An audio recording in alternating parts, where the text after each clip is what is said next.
Hello and welcome. I trust that God has been good to you. He's been good to me as well. Good health. What else could a person ask for? As we continue this discussion on cults and the occult and devil worship and matters like that, a question has arisen lately, and it is this: should the government regulate churches?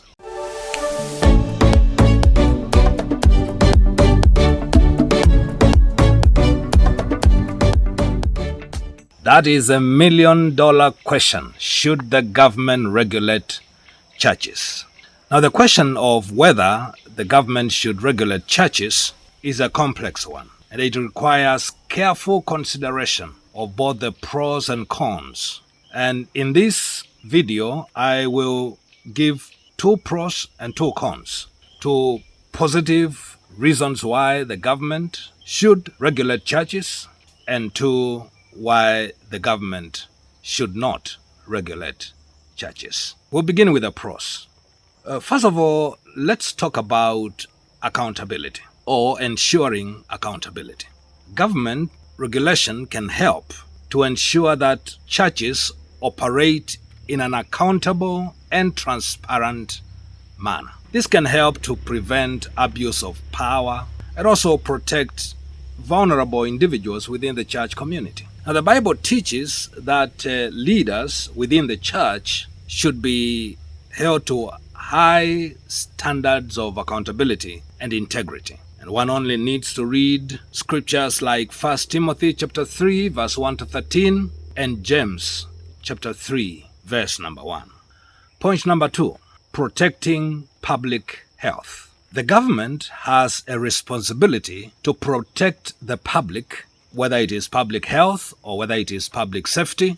These may involve regulating churches in certain situations, such as during public health emergency, like the situations that we had during COVID, when the government rose up to the occasion and was able to give, some regulation just to ensure that the people of faith, together with other citizens, were kept safe.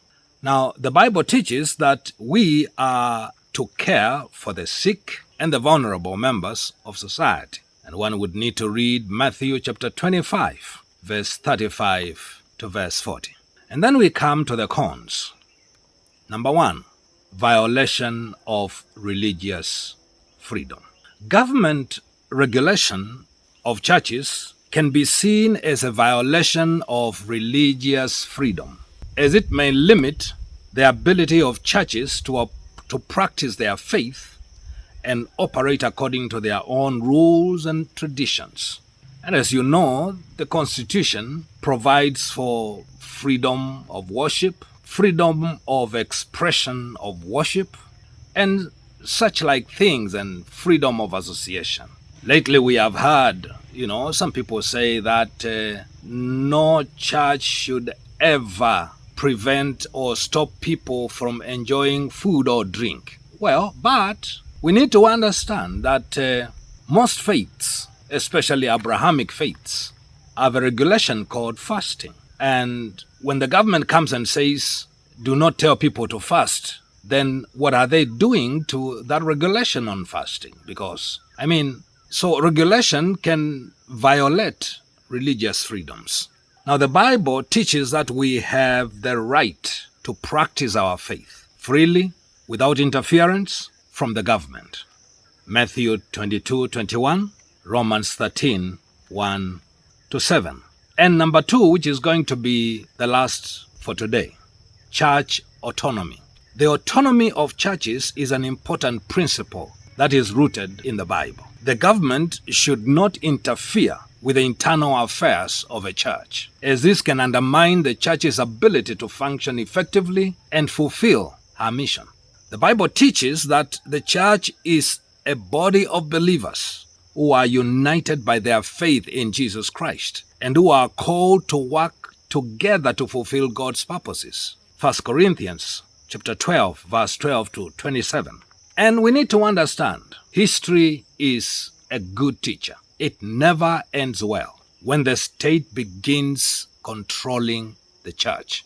You see, when we come to a situation where the government determines how the church is to operate, then we are face to face with a state church. And a state church is always a catastrophe.